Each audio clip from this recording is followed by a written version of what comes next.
Beth's secret. When Jo came home that spring, she had been struck with the change in Beth. No one spoke of it or seemed aware of it, for it had come too gradually to startle those who saw her daily. But to eyes sharpened by absence, it was very plain, and a heavy weight fell on Jo's heart as she saw her sister's face.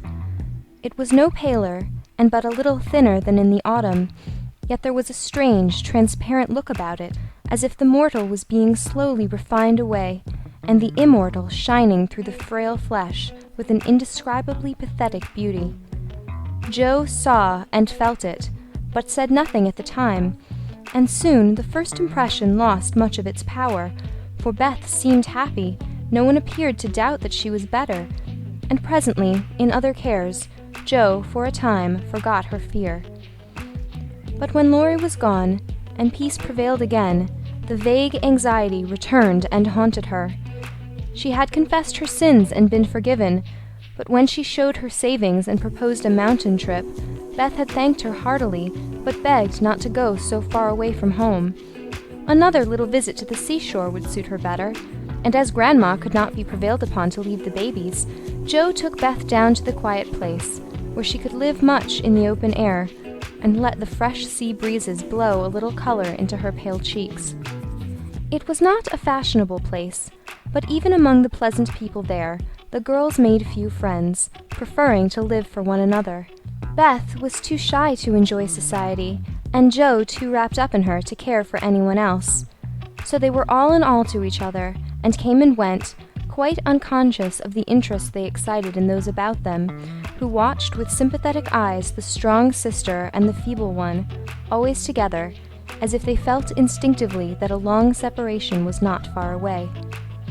They did feel it, yet neither spoke of it, for often between ourselves and those nearest and dearest to us, there exists a reserve which is very hard to overcome. Jo felt as if a veil had fallen between her heart and Beth's, but when she put out her hand to lift it up, there seemed something sacred in the silence, and she waited for Beth to speak. She wondered, and was thankful also, that her parents did not seem to see what she saw, and during the quiet weeks when the shadows grew so plain to her, she said nothing of it to those at home, believing that it would tell itself when Beth came back no better. She wondered still more if her sister really guessed the hard truth, and what thoughts were passing through her mind during the long hours when she lay on the warm rocks with her head in Jo's lap, while the winds blew healthfully over her and the sea made music at her feet. One day, Beth told her. Jo thought she was asleep, she lay so still, and putting down her book, sat looking at her with wistful eyes, trying to see signs of hope in the faint color on Beth's cheeks. But she could not find enough to satisfy her, for the cheeks were very thin, and the hands seemed too feeble to hold even the rosy little shells they had been collecting. It came to her then more bitterly than ever that Beth was slowly drifting away from her, and her arms instinctively tightened their hold upon the dearest treasure she possessed. For a minute her eyes were too dim for seeing, and when they cleared, Beth was looking up at her so tenderly that there was hardly any need for her to say, "Jo, dear, I'm glad you know it. I've tried to tell you, but I couldn't." There was no answer, except her sister's cheek against her own, not even tears, for when most deeply moved, Jo did not cry. She was the weaker then, and Beth tried to comfort and sustain her, with her arms about her and the soothing words she whispered in her ear. "I've known it for a good while, dear, and now I'm used to it, it isn't hard to think of or to bear. Try to see it so, and don't be troubled about me, because it's best, indeed it is."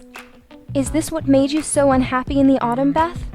You did not feel it then and keep it to yourself so long, did you?" asked Jo, refusing to see or say that it was best, but glad to know that Laurie had no part in Beth's trouble. "Yes, I gave up hoping then, but I didn't like to own it. I tried to think it was a sick fancy and would not let it trouble anyone. But when I saw you all so well and strong and full of happy plans, it was hard to feel that I could never be like you, and then I was miserable, Jo."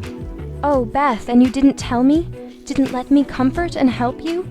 How could you shut me out, bear it all alone?"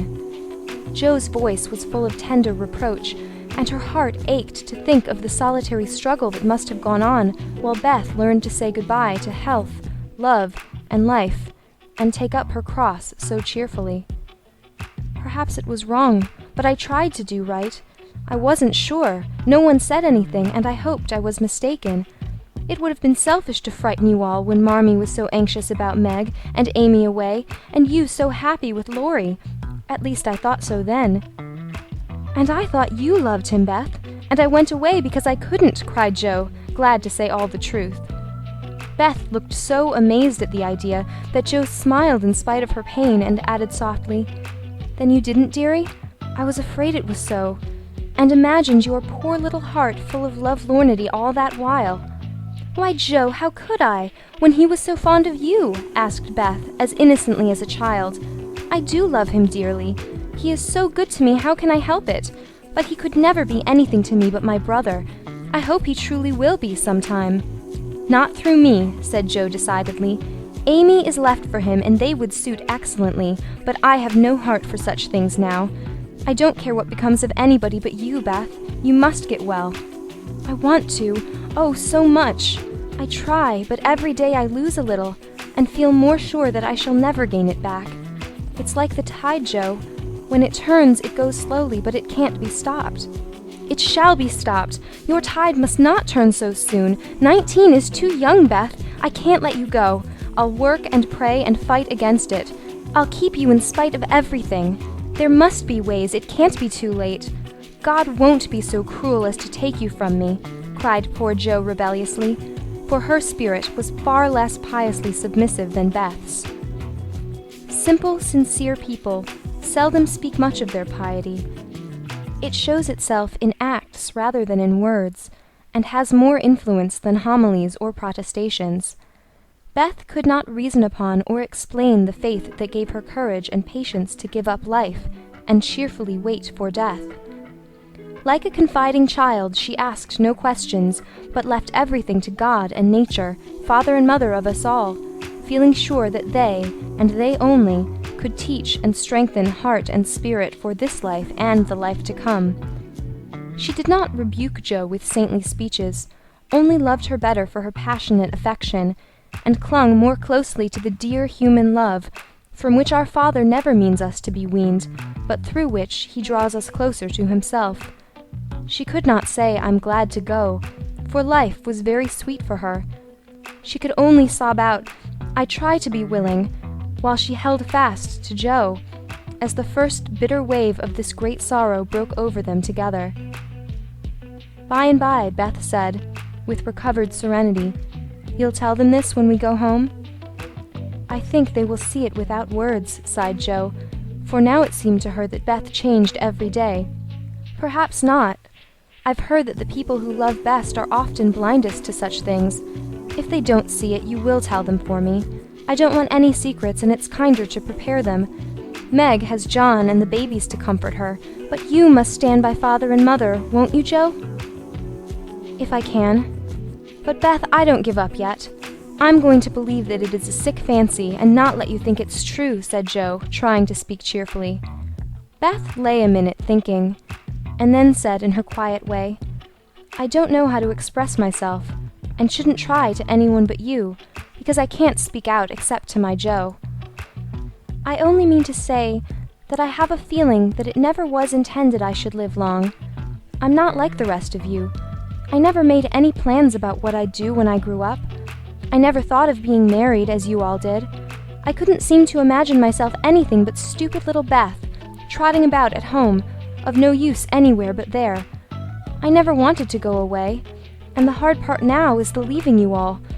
I'm not afraid, but it seems as if I should be homesick for you, even in heaven." Jo could not speak, and for several minutes there was no sound but the sigh of the wind and the lapping of the tide. A white-winged gull flew by, with the flash of sunshine on its silvery breast. Beth watched it till it vanished, and her eyes were full of sadness. A little gray-coated sandbird came tripping over the beach, peeping softly to itself, as if enjoying the sun and sea. It came quite close to Beth, and looked at her with a friendly eye, and sat upon a warm stone, dressing its wet feathers quite at home. Beth smiled and felt comforted, for the tiny thing seemed to offer its small friendship and remind her that a pleasant world was still to be enjoyed. "Dear little bird, see, Joe, how tame it is. I like peeps better than the gulls. They are not so wild and handsome, but they seem happy, confiding little things. I used to call them my birds last summer, and Mother said they reminded her of me. Busy, Quaker-colored creatures, always near the shore, and always chirping that contented little song of theirs. You are the gull, Joe, strong and wild, fond of the storm and the wind, flying far out to sea and happy all alone. And Amy is like the lark she writes about, trying to get up among the clouds, but always dropping down into its nest again. Dear little girl, she's so ambitious, but her heart is good and tender, and no matter how high she flies, she never will forget home. I hope I shall see her again, but she seems so far away. She is coming in the spring, and I mean that you shall be all ready to see and enjoy her. I'm going to have you well and rosy by that time," began Joe, feeling that of all the changes in Beth, the talking change was the greatest, for it seemed to cost no effort now, and she thought aloud in a way quite unlike bashful Beth. "Joe, dear, don't hope any more. It won't do any good, I'm sure of that. We won't be miserable, but enjoy being together while we wait. We'll have happy times, for I don't suffer much, and I think the tide will go out easily, if you help me." Joe leaned down to kiss the tranquil face, and with that silent kiss, she dedicated herself soul and body to Beth. She was right. There was no need of any words when they got home, for Father and Mother saw plainly now what they had prayed to be saved from seeing. Tired with her short journey, Beth went at once to bed, saying how glad she was to be home, and when Joe went down, she found that she would be spared the hard task of telling Beth's secret. Her father stood leaning his head on the mantelpiece, and did not turn as she came in, but her mother stretched out her arms as if for help, and Joe went to comfort her without a word.